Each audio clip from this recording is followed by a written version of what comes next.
Всем привет!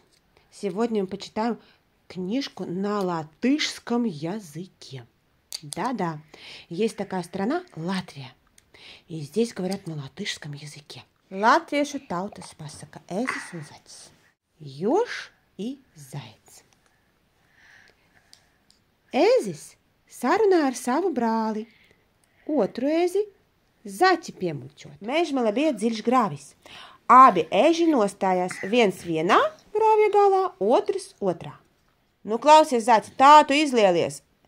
Liels skrējējs, bet man gandrīz prāts tevi noskriet. Ej! Nu tad, lai man ūsas norauj. To neticu. Labi, zaķis aizskrēja kā viesulis. Otrā gala ezis jau priekšā. Kur tu tik ilgi?